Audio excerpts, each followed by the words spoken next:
बिस्मिल्लाहिर्रहमानिर्रहीम। अस्सलाम वालेकुम। कैसे हैं आप सब? मैं हूं मरियम और मरियम्स किचन डायरी में आप सबको खुश आमदीद। आज मैं आपके साथ बहुत ही मज़ेदार दाल माश की रेसिपी शेयर कर रही हूं। ये इतनी मज़ेदार और खिली खिली कैसे बनती है, ये जानने के लिए मेरी वीडियो को एंड तक देखिए, ताकि मेरी रेसिपी को फॉलो करते हुए आप भी ऐसी मज़ेदार और चटपटी दाल माश आसानी से घर में बना सकें। चलिए अपनी रेसिपी बनाना स्टार्ट करते हैं। बिस्मिल्लाहिर्रहमानिर्रहीम। आधा किलो दाल माश लें, उसको अच्छी तरह साफ़ करके भिगो लें।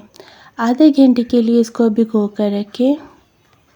दाल को भिगे हुए आधा घंटा हो गया। अब इसे एक बर्तन में डालें और इसको एक करने की उबाल लें। जितनी देर तक हमारी दाल उबल जाएगी, हम उतनी देर तक मसाला इसका तैयार कर लेते हैं। मसाला तैयार करने के लिए कढ़ाई में 1 कप ऑयल का डालें।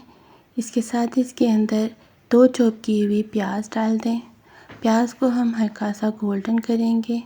जैसे प्याज का रंग गोल्डन होना शुरू हो जाए तो इसके अंदर फिर फ्रेश कुटा हुआ 1 खाने का चम्मच लहसुन अदरक का पेस्ट डालें। फ्रेश कुटे हुए लहसुन अदरक का बहुत ज़बरदस्त टेस्ट हंडिया में आता है। अब लहसुन अदरक को भी हम प्याज के साथ थोड़ा सा फ्राई करेंगे। जैसे लहसुन अदरक की खुशबू आना शुरू हो जाए तो फिर इसके अंदर चॉप किए हुए 2 बड़े साइज़ के टमाटर डाल दें। टमाटरों को भी मसाले के अंदर अच्छी तरह मिक्स करें। अब इसके अंदर हाफ़ ग्लास पानी का डालकर अच्छी तरह इसको मिक्स करके ढककर तकरीबन 5 से 7 मिनट के लिए रख दें, ताकि टमाटर भी सॉफ्ट हो जाए। 5 मिनट बाद ढक्कन उठाया तो ये देखिए टमाटर सॉफ्ट हो चुके हैं। अब इसको मिक्स करके हम इसमें मसाले डालेंगे। 1 टीस्पून इसमें नमक का जाएगा, आप अपने हिसाब से कम या ज़्यादा कर सकते हैं। हाफ़ टीस्पून हल्दी का जाएगा। 1 टीस्पून इसके अंदर चिली फ्लेक्स की जाएगी। 1 टीस्पून इसके अंदर पिसी हुई लाल मिर्च जाएगी। हाफ़ टीस्पून इसके अंदर काली मिर्च का पाउडर जाएगा। अब तमाम मसालों को अच्छी तरह भून लें। आप नमक मिर्च अपने हिसाब से कम या ज़्यादा कर सकते हैं, क्योंकि कई फैमिली स्पाइसी ज़्यादा लेते हैं और कई फैमिलीज़ मसाले कम इस्तेमाल करते हैं।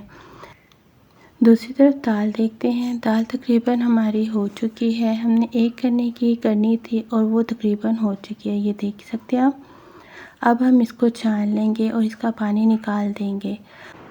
अब भुने हुए मसाले के अंदर हम दाल को ऐड करते हैं। वीडियो जिस पॉइंट पे भी आपको अच्छी लगे लाइक कीजिए और शेयर कीजिए। अपने कमेंट्स में मुझे बताइए कि मेरी वीडियोस आपको कैसे लगती हैं। अब दाल को अच्छी तरह मिक्स करें और इसके अंदर हाफ़ ग्लास पानी का डाल के इसको अच्छी तरह मिक्स करने के बाद ढककर 15 से 20 मिनट के लिए हल्की आंच पर रख दें, ताकि दाल मुकम्मल तौर पर पक जाए। दाल को रखे हुए 15 मिनट हो गए और अब ये देखिए पानी भी खुश्क हो गया और दाल भी माशाल्लाह हमारी तैयार हो गई है। दूसरी तरफ हम तड़का तैयार करते हैं। तड़का तैयार करने के लिए एक पैन में हाफ़ कप ऑयल का डालें।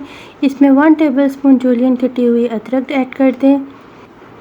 1 मिनट के लिए इसको फ्राई करें। अब इसमें 1 टेबलस्पून कटी हुई हरी मिर्चें शामिल करें और 6 साबुत सुरख मिर्च डालकर इसको फ्राई कर लें। तड़का तैयार है। अब इसे दाल में शामिल करें। माशाल्लाह रेड चिली और ग्रीन चिली का कितना ज़बरदस्त कलर आ रहा है। अब इसमें 1 टीस्पून पिसा हुआ गरम मसाला डालकर 5 मिनट का दम दें। 5 मिनट बाद ढक्कन उठाएं और माशाल्लाह देखें दाल हमारी तैयार है। अब इसे डिश आउट करके हम आपको दिखाते हैं। मेरी वीडियो को लाइक कीजिए, शेयर कीजिए और कमेंट्स में मुझे बताइए कि मेरी वीडियोस आपको कैसी लगती हैं। मेरे चैनल को ज़्यादा से ज़्यादा सब्सक्राइब कीजिए, बेल आइकन के बटन को प्रेस कीजिए, ताकि मेरी वीडियो का नोटिफिकेशन आप तक सबसे पहले पहुंच सके। और मुझे दीजिए इजाज़त। अल्लाह हाफिज़।